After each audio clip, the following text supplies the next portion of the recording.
we were talking about the Lorentz transformation properties of our one particle state. And so let's pick up from there, and then I'll do a brief recap of where we are before we continue. Right. So where we were was, I think we ran out of time, but I was telling you that it had better be, from our considerations of symmetry, that the Lorentz transformation operator, which acts on your one particle state, better give you basically lambda k. Right? If you want, just think of it as a full vector. But because it's an on-shell, particle, so k squared equals to m squared. Right? So that's why we write usually we just write the one particle state in terms of the spatial momentum. But the zeroth component is fixed because of this dispersion relation. So if you want to write this Lorentz transformation property, you can just write it in terms of lambda acting on the full vector k. Right? So this is massive scalar, meaning spin 0. And then what we discovered was that because this one particle state is constructed out of square root 2e, a dagger k acting on the vacuum. This is what we mean by the one particle state. That means it tells you something about how these guys transform as well. Okay, so let's think about this as well. So D acting on this object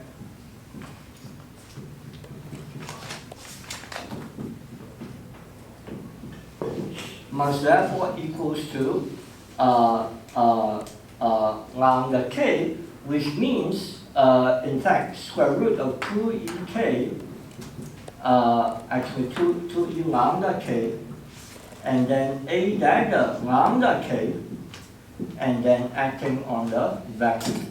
The vacuum we assume is Lorentz invariant. So let me just write it down. Vacuum should be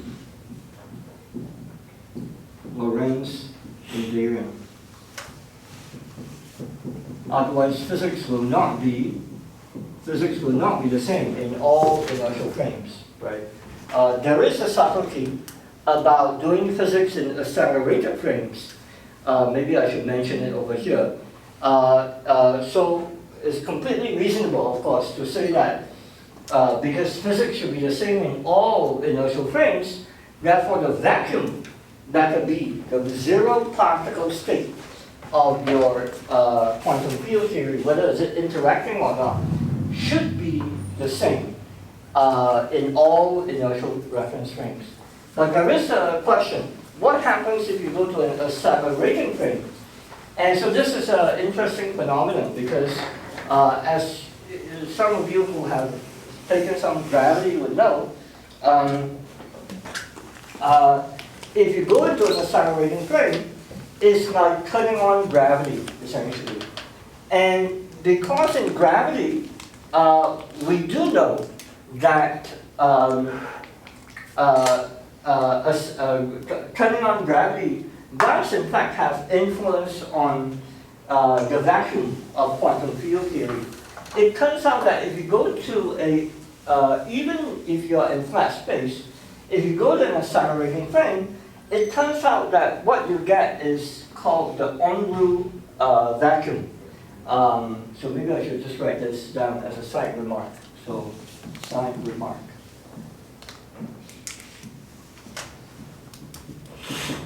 In a accelerating frame,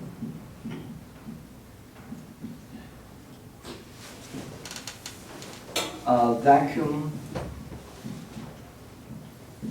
looks like becomes a thermal state.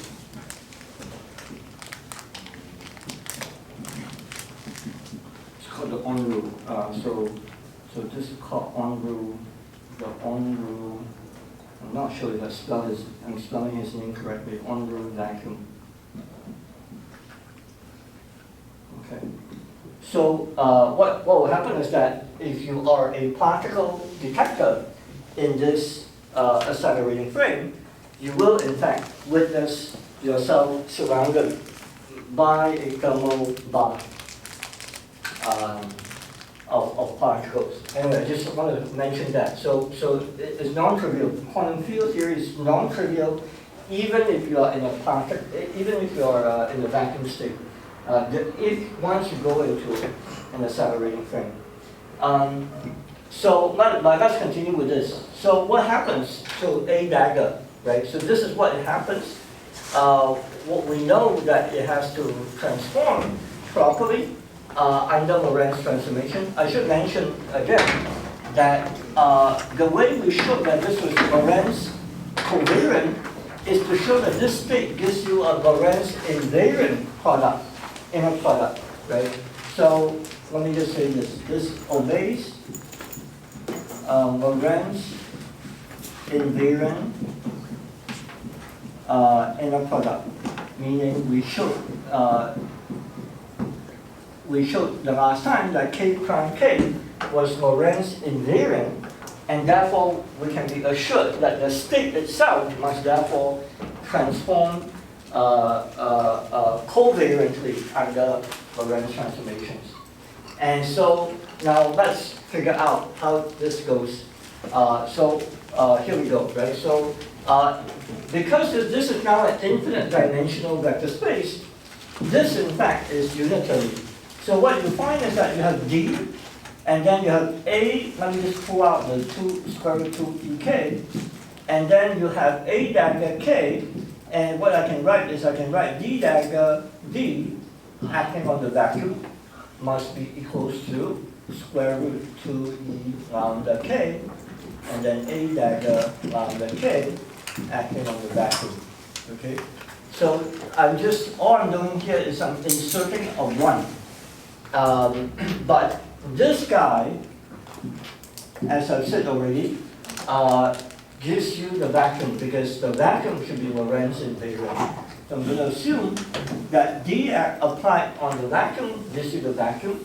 So what it tells you is that basically D of lambda and D of lambda dagger, when you sandwich A, K dagger in between these guys, what you get is you get A dagger of lambda K, but now you have to take into account that there's a ratio of energies that occurs. So on the numerator, you get the boosted energy, and in the denominator, you get the unboosted energy. So this guy itself has its own transformation root that you have to remember, right? This is what comes out of the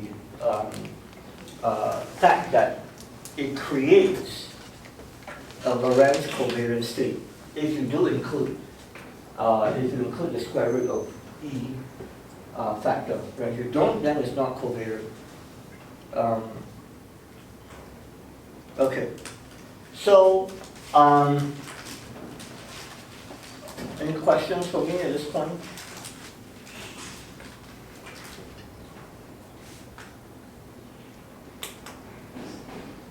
Okay,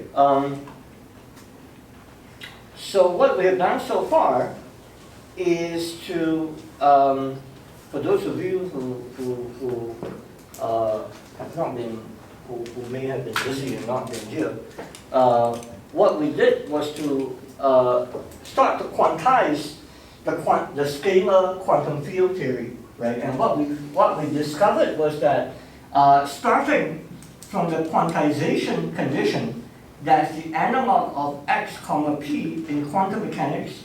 X comma p is I. In quantum field theory, what you impose is called the equal time commutation relation. So you have a field, and if you commute it with the conjugate momentum, which is partial L partial phi dot, and in the massive scalar case, actually just phi dot, is T x prime. What you impose here is that Here there's only one degree of freedom. Here there are infinite degrees of freedom.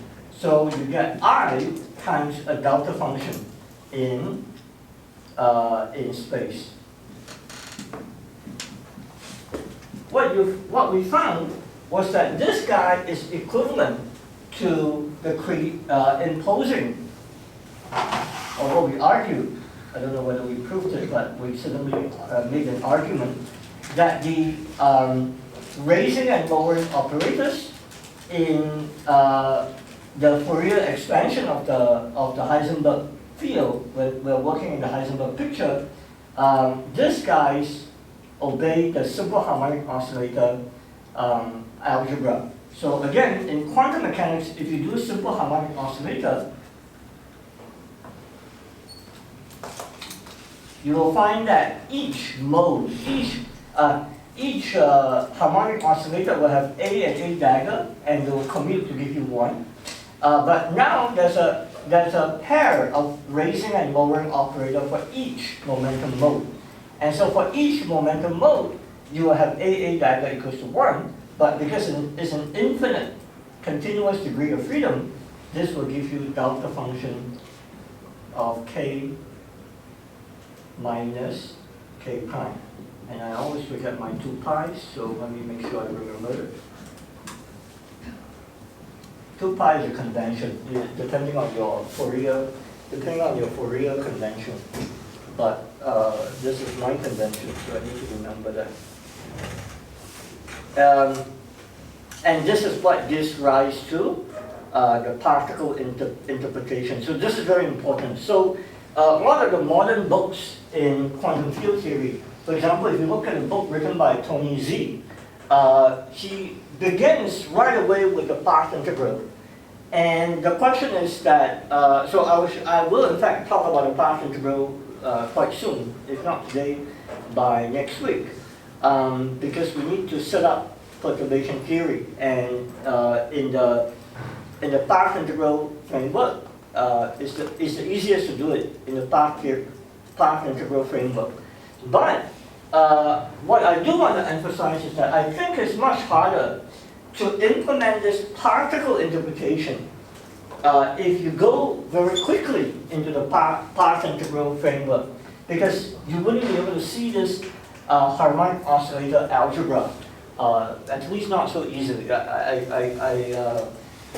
What I do know is that if you do it this way, then it gives you the path integral, and then from there you can build up the path integral framework. So you're not really losing anything as well, right? So let me just say that you need this. You do need this canonical framework to understand what exactly are particles, and in particular, why we say that at least these momentum eigenstates, one particle momentum states, are basically excitations of the field, right? Because it comes out of creating and just creating these states out of the vacuum. So they are in fact excitations. Okay, and then we also mentioned that because these creation operators commute,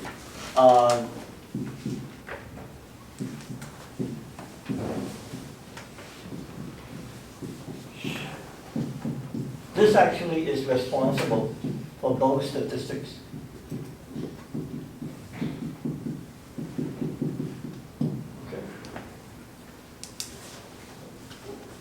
Okay, so the next thing I want to talk about is, so we talked about the Lorentz transformation property of the one particle state. So you can ask the question, what is in fact the momentum operator in quantum field theory, right? We actually haven't talked about it. We expect that there is such an object. There is the Hamiltonian that we've seen already, although we have not computed what it is. there's also the momentum, and there's actually also angular momentum, but at least I'll show you the momentum. So the momentum, once you know the A and A daggers, you can actually compute it, you can actually construct it very easily. So I claim P mu, which is the momentum operator, now is a 4 momentum because we're doing relativistic quantum field theory, is in fact just the integral over all momentum times the momentum vector, and then you have the number operator for each mode. Right, so remember, this guy is the number operator for the kth mode. Okay? And so let's actually see that this actually generates the momentum. Oh, sorry, I've got to be careful. I almost did your homework. This is probably going to be your homework. So for your homework, yeah, let me put it that way. You will show that if you have the nth particle state, it's not difficult actually. So once you know that that's the particle, that's the particle operator, and the n, then you can easily show that this guy is going to give you k1 mu plus k2 mu all the way to kn mu, acting on k1 to kn. Okay, so this shows you that this is the momentum eigenstate, and you spit out the basically the sum of all the momentums. That's what the momentum operator should do. Okay. You can also ask a related question, which is something that I don't know why is not often talked about in quantum field theory. I think because a lot of books like to go straight into doing scattering, because it is important. Scattering is important, right? But in this course, I'm already assuming that most of you are not going to spend your careers calculating scattering amplitudes. So what I wanted to convey is the underlying conceptual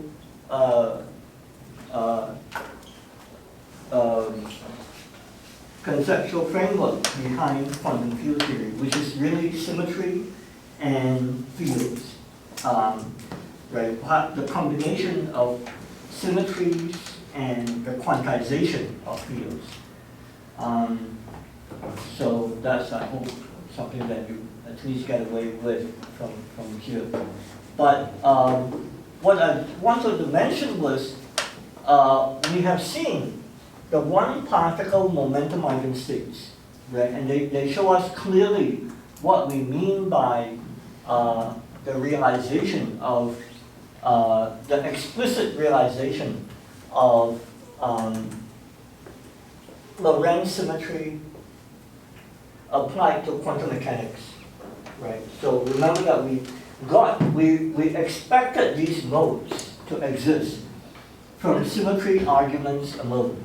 And now we're finally seeing them after kind of taking a roundabout way. We constructed the relativistic fields, and then now that we've quantized them, we see that upon quantization, they give us an explicit way to construct these states from the quantization of these fields. And also let me remind you, at the very beginning of this course, I told you that quantum field theory is about variable body physics.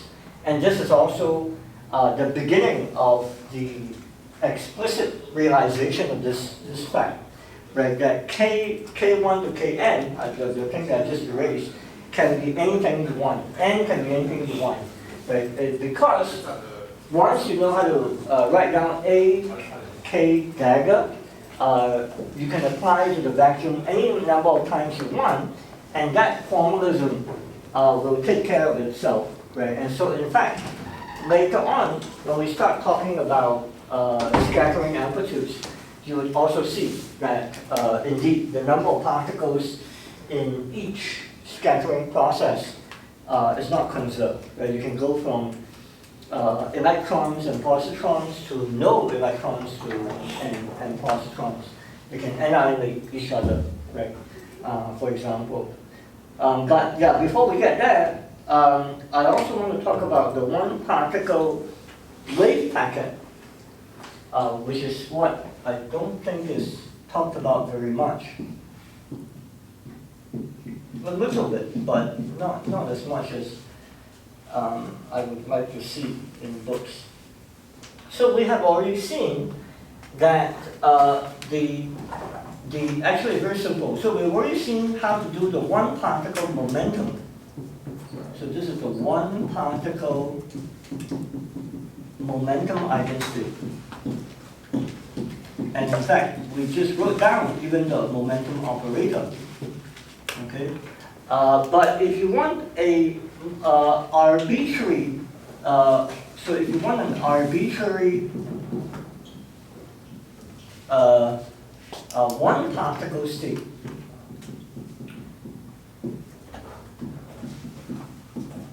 i.e. a wave packet. So you can think of this like a plane wave, right? The analog of this in quantum mechanics will be basically is a plane wave.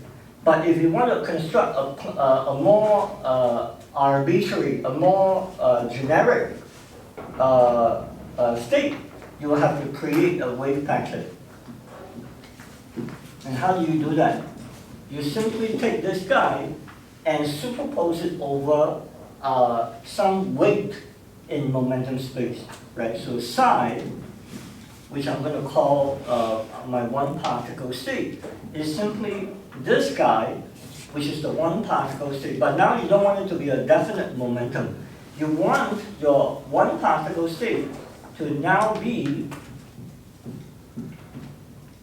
a superposition of these momentum states, right? And so what I'm going to do is I'm just going to say that psi tilde, this is psi, so I'm just going to denote it by psi tilde because now I'm in momentum space, over square root of 2ek.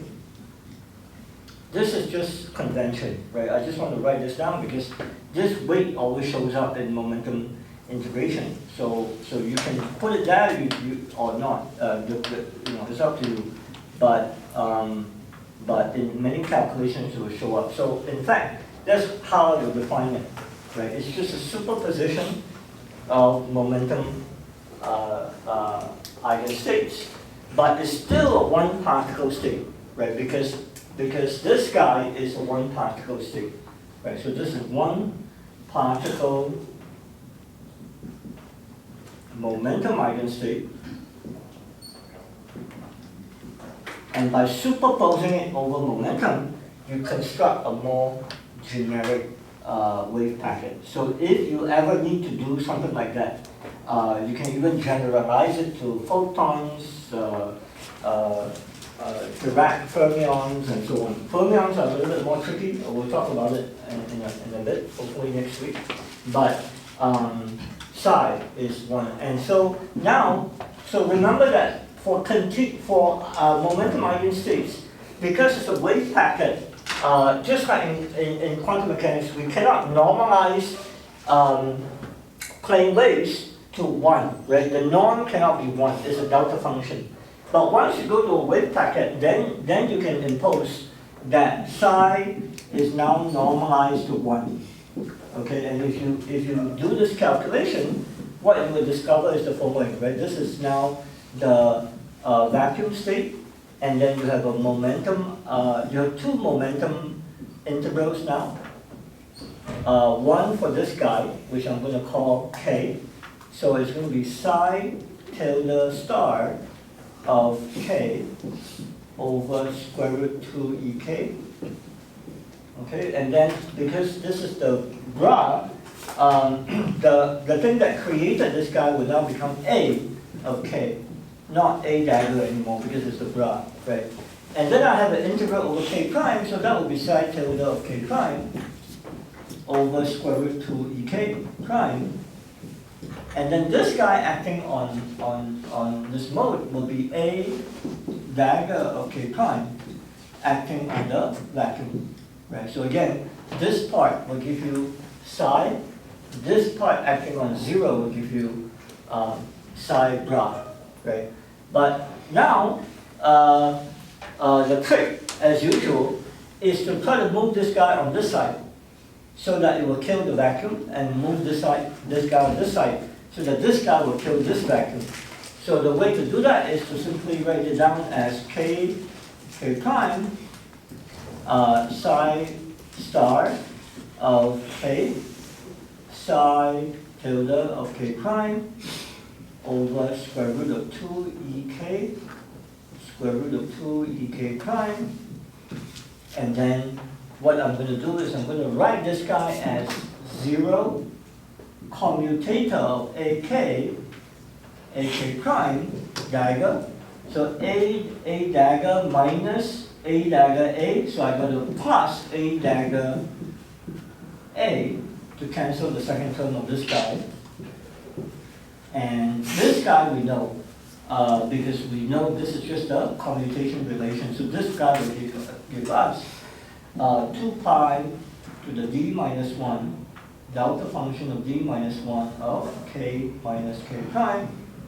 And what this will do is will collapse the two integrals to 1. Whereas this term, we have achieved our goal. This guy is acting on the vacuum, this guy is acting on the vacuum, so this term actually is 0. And now you are left with 0, 0 is 1 times the delta function, and this summation, this double integral becomes a single integral.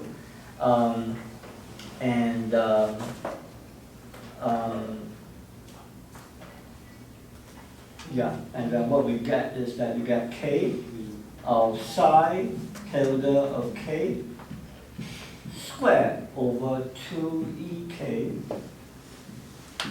needs to be 1. Okay? So if you don't have the 2e, then it would just be the integral of psi squared is 1. This is just a normalization, doesn't matter. Just you have to stick to your convention, whichever convention you're using. So that's the wave packet.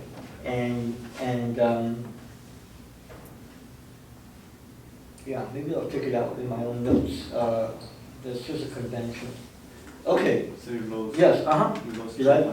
Huh? 2 pi. No, because k prime has a 2 pi inside. You're talking about this one, right? Yeah. K remember the k integral has 2 pi. Oh. 2 pi to the. That's all.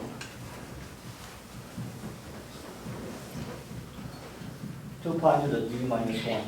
You're talking about this one, right? This will cancel this. Yeah. My Fourier convention is that my k will have this, and then my x will not have any 2 pi's. Right? It's a convention, but yeah, it's going to be what I'm using. Okay. Good. Other questions? Is quite tilde Yeah. a Gaussian function? No, I'm just telling you that you can put in anything you want, basically. You just have to make sure that if it's a wave packet, it should be sort of square integrable, right? I mean, this factor is normalization, right? I can put it there, I cannot put it there. But whatever you cook up should satisfy this condition. Just like in quantum mechanics, you will demand that your wave function be normalized to 1, right? So this is the analog of that. If you have more than 1, so for example, you might ask, what about the n particle wave packet, right? So you can in fact do that as well, psi 1 all the way to psi n. Then you will have n k integrals. So you have integral from k1 to kn, and then psi tilde of psi 1, because I need different functions, different wave packets for each particle, right? So psi 1 is for the first particle, it will be k1, all the way to psi tilde of n, so the nth wave packet for the k particle, now superposed over k1 through kn, right? Then when you do this, let me drop the square root 2k. So if you do this, then the normalization will be that psi 1 do in quantum mechanics. Yeah, so basically it can be anything. You just want to make sure they make sense, right? They're normalizable. Don't make it blow up at infinity, for example. Good. Okay, so it's time to talk about, or maybe one more thing before I talk about Green's functions. Okay, so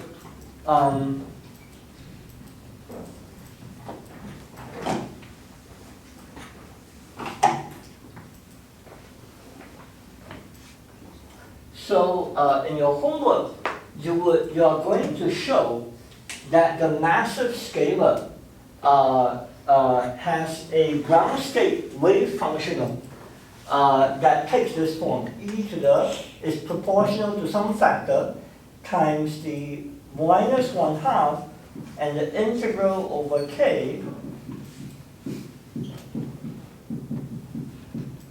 and then it is square root, basically it's the energy k, and then times the square of the Fourier transform of the field. So this is the ground state. So usually we just denote the ground state as E0, or this is the ground state energy.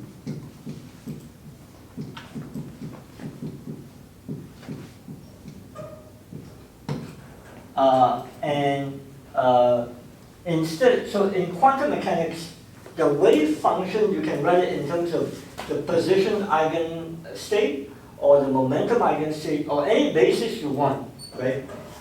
What we mean by the ground state wave functional in quantum field theory is that now it's no longer position, because you're doing fields. Remember that the analog of position in quantum field theory is the field itself. No, it's no longer x that you write down here. Okay, but the analog of that is phi itself. So what you want to do is that when you specify the eigenstate of something, you can write it again in terms of any representation you want. But if you want to write it in the analog of the position representation, then what that would be is in terms of the field. The field eigenstates. So what this means, just to clarify it further, is the following. What it's telling you is that if I square this object, then it's going to give me the probability that if I give you a particular field configuration in phi, what would it be? What's the probability of that as a given field configuration at a given time? This is only for space, right? So again, it's just like in quantum mechanics. If I give you E of x, what does that mean? It means that if I know I am in the ground state, then E of x squared will give you the probability, or the probability density, that I will find my particle at location x if I know that it's in the ground state. Okay, that's what it means.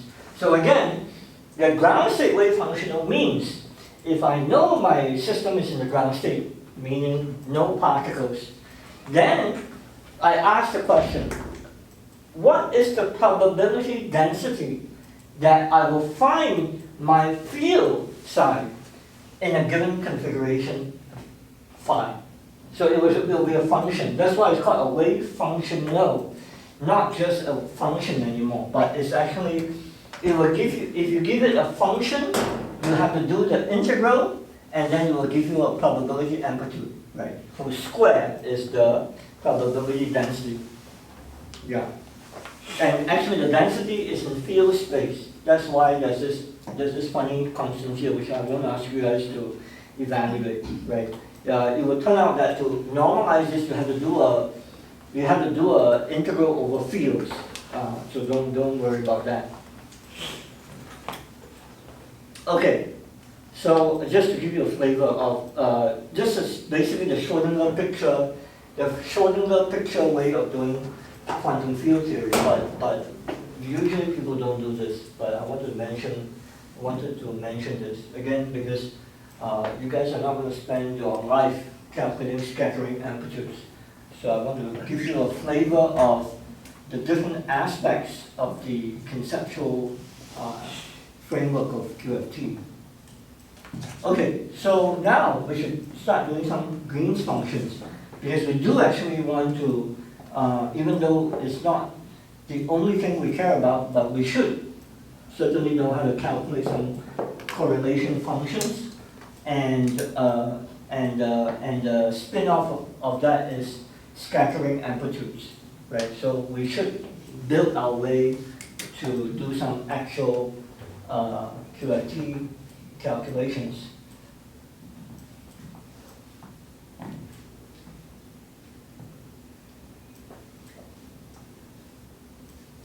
So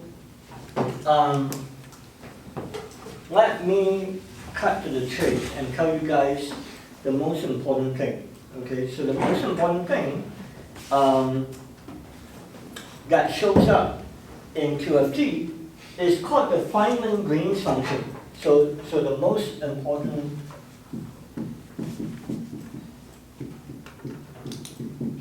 object that shows up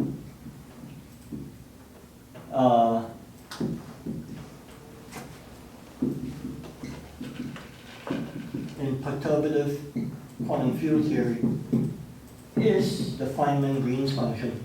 So Pascal and Schroeder calls it D. I'm going to call it G, because G is for Green's functions. So we're going to work in Minkowski space, so it will always be the case that our Green's function will be a function of x minus x prime, right? So this is, Green's functions always depend on 2 points. One, which I often like to think about as the observer location, and this is the source location. Okay, so I'll explain, you'll see in a second why that is. Because basically, when I apply the wave operator to this, I will discover that it will give me a delta function. So what does that mean? It means that it's a wave solution sourced by a delta function.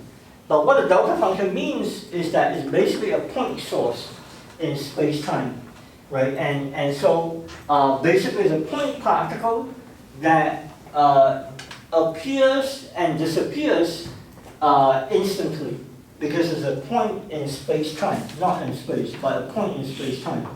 So, but let me write this down first. So what is this guy? So in general, the full definition of this is that it's the time-ordered product, which I'll explain in a little bit, of phi of x prime, and then you take the vacuum expectation value. Okay, so this guy is the full vacuum. This is the definition. Okay, and I should say, in general, this is not possible to calculate exactly, right? It's in general, it's not possible to solve the Feynman Green's function exactly. Once you have a nonlinear interacting quantum field theory. So let me just say that this is hard to solve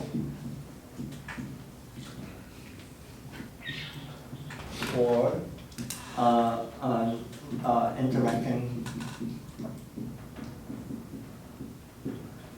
interacting QFT. Okay, but what we'll do is we'll focus on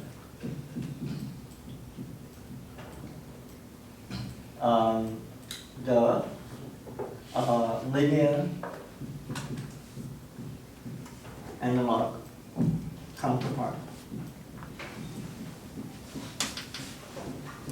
Actually, maybe I should call this maybe I shouldn't call this GF, maybe I'll just call this the 2-point function, okay, so that I don't confuse you guys. So this is the object that shows up, but actually what we need to know,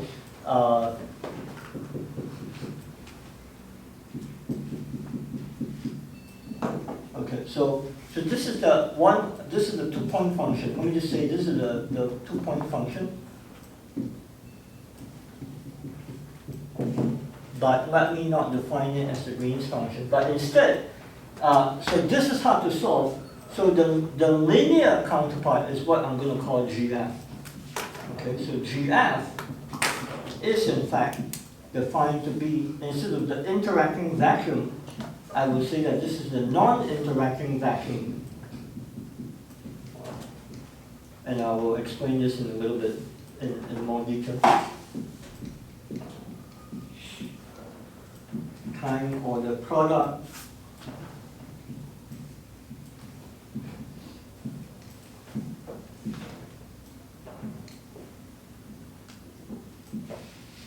of the fields, but now instead of taking it the vacuum expectation value with respect to the full vacuum, now you do it in the non-interacting vacuum. So what does non-interacting vacuum mean, and what does time ordered product mean? So let's see that one thing at a time. So non-interacting vacuum just means that now you're doing that calculation phi x prime as though phi is a non-interacting field. Non-interacting just means what we've been doing. So non-interacting just means the equations of motion are linear, which means just means the massive Klein-Gordon equation. So what we'll see is that the wave operator plus m squared, because we have a mass, acting on the Feynman-Green's function, will in fact give me minus I times the delta function. Delta, now this is the covariant one, x minus x prime.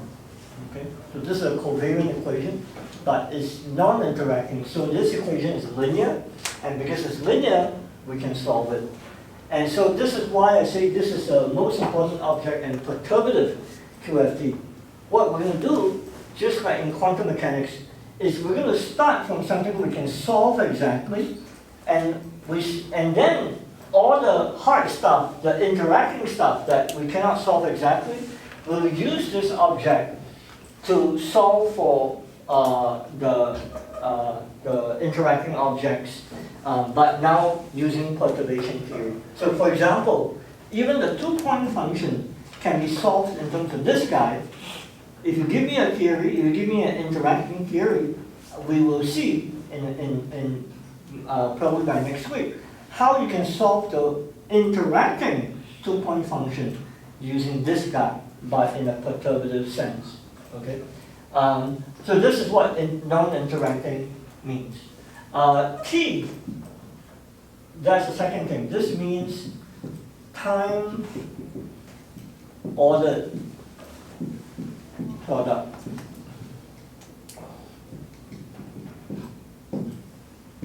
Okay. What does that mean? So time ordered product just means if you have a bunch of fields inside, let me just suppress my x. So let me call it phi 1, phi 2, all the way to phi n. Means the following. It means that you arrange, simply you rearrange your fields such that the later times, those with later times stand on the left. Okay? So for example, what is time ordered product of phi of x1, x, and phi of x prime? exactly what we were doing over there. What it means is that if the time for this guy is bigger than the time for this guy, so this is a step function. Step function just means that if the argument is positive, the step function is 1. If the argument is negative, the step function is 0.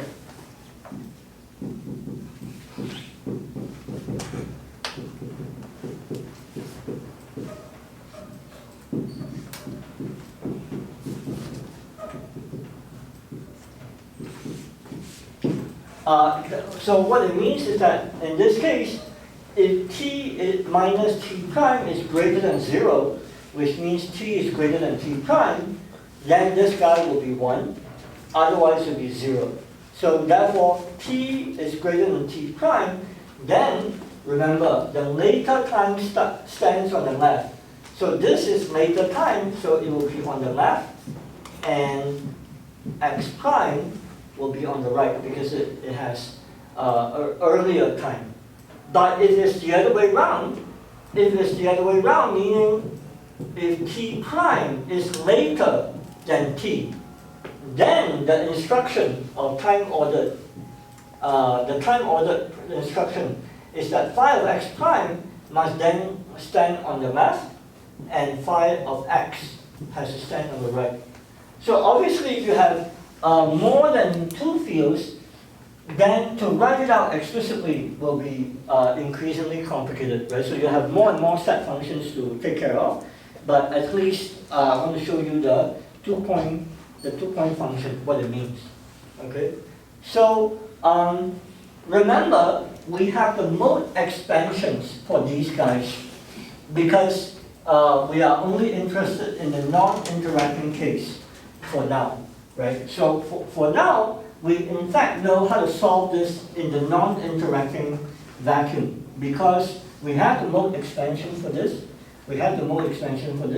so we will in fact be able to calculate this explicitly and in terms of the mode expansions. But what we'll eventually discover is that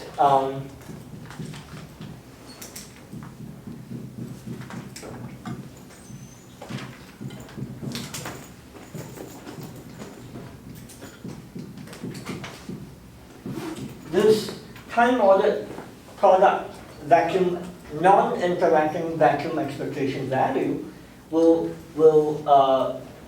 calculate the mode expansion.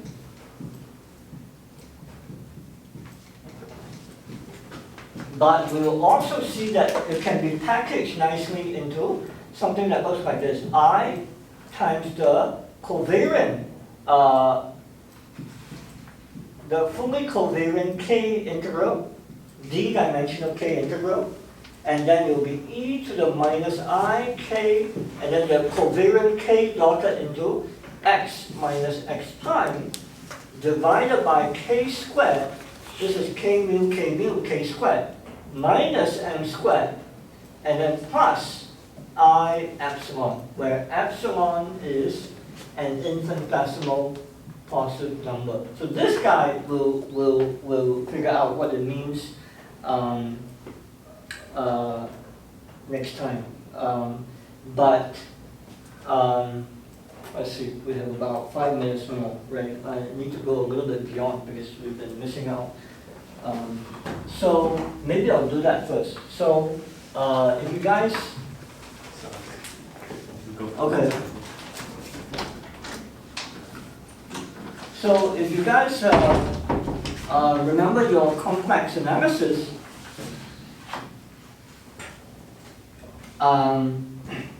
then you might have a guess of what that means. But let me explain that part first because it takes a bit shorter time. This guy takes a while to calculate, so we'll do that next time. But let me explain what the I epsilon means. Okay?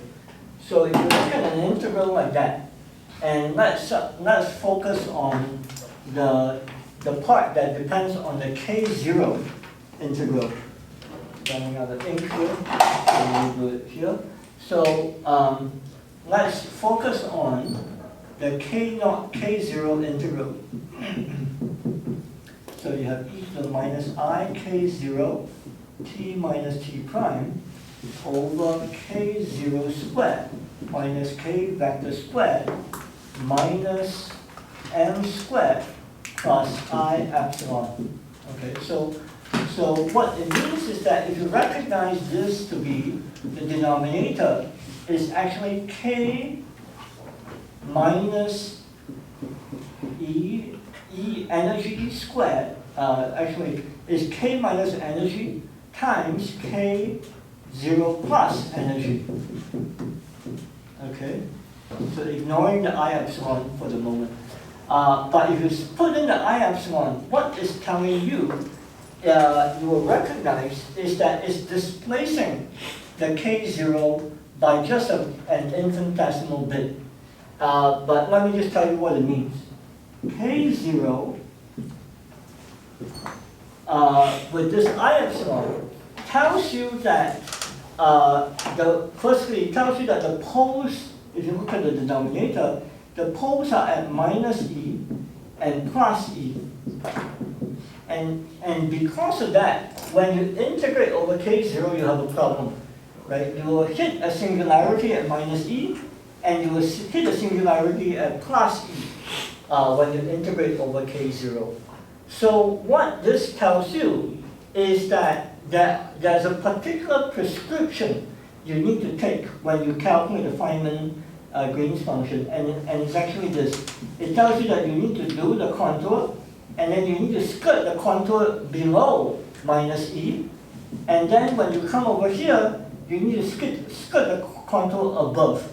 So this means I epsilon means do this.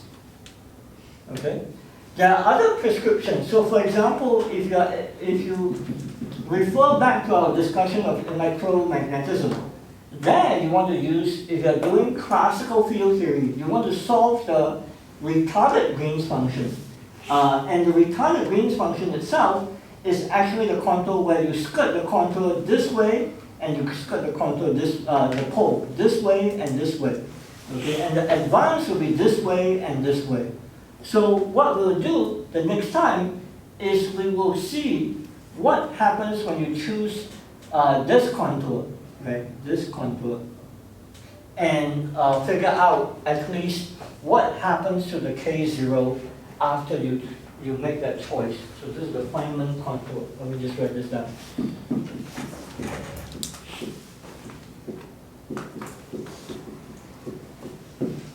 I think we call it Feynman because Feynman was the first one who figured out how to do perturbation theory in a covariant way, right? So his diagrams, as we will discover, is actually just nothing but a bookkeeping device. There's a bunch of pictures that we draw to keep track of these.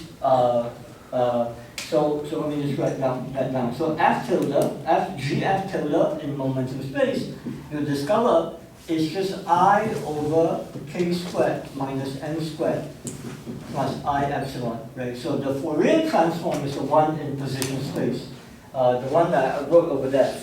But if you strip out the Fourier transform, then gf of k is just this guy. So I believe it was Feynman who first figured out how to do perturbation theory in quantum field theory in a covariant way, and using these using diagrammatic methods that I will explain very soon.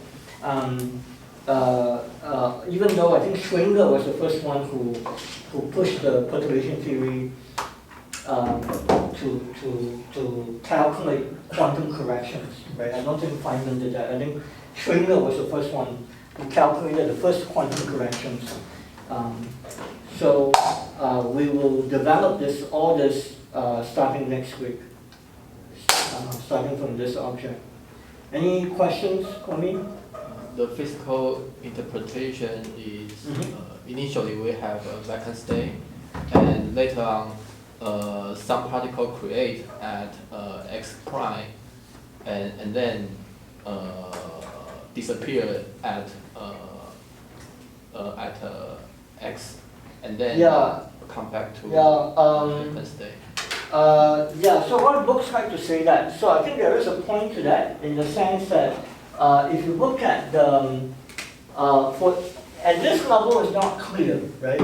But if you look at it from the perspective of the time order product, then there is some point to that. So remember that what phi does, phi of x prime, so there are two terms actually.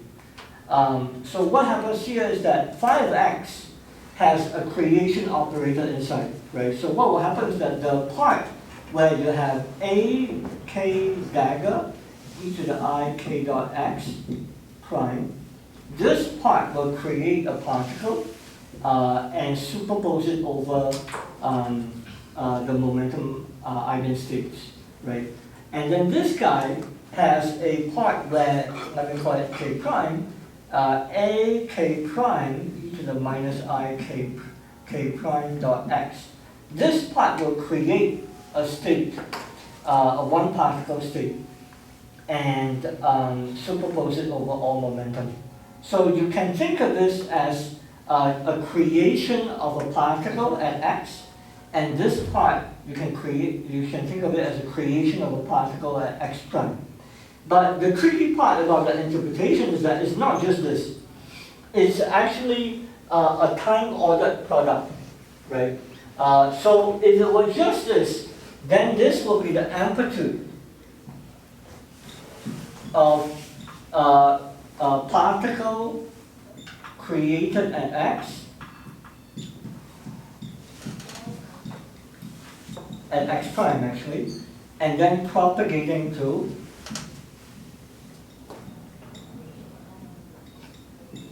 x. That's what this means. Actually, this has a name. It's called the Feynman function.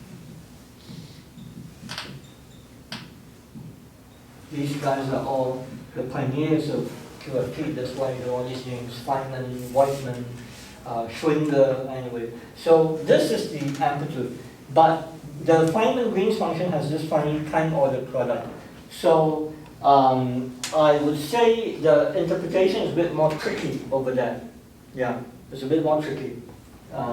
But you should feel free to think about what it means. It's some kind of time-ordered propagation amplitude, I think. Yeah. So it will tell us something about the causality of...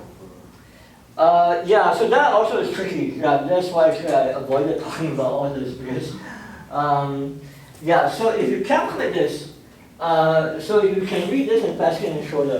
Yeah, I'm trying to avoid this because I'm actually recently got very confused about these issues. So let me tell you, and then I'll tell you what I'm confused about, okay? So if you actually calculate this, and now you can, okay, for the massive, non-interacting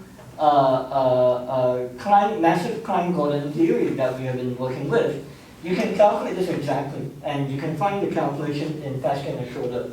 I think what will happen is that you will find that this is some Bessel function. And then what is puzzling about this object is that you will discover that there's a non-zero amplitude for the particle created at x prime to propagate outside the light cone of x prime, meaning even when x is outside the light cone of x prime, there is a non-zero propagation amplitude. And so this seems to violate causality, right? And this, what the heck, you know? Even though for massive particles it's exponentially suppressed, there's some kind of modified Bessel function where when you take the large distance limit, it just goes like an exponential, e to the minus r or something like that. And so what Pascal and Schroeder tells you, goes on to tell you, is that don't worry about it, right? They tell you don't worry about it. Why? Because in quantum mechanics, I'm just quoting them, in quantum mechanics, what we should care about is whether the observables are compatible or not. So in this case, if you claim that these are observables, then what you should care about is whether it's okay for it to propagate outside the right cone, as long as you cannot use this property to transmit information.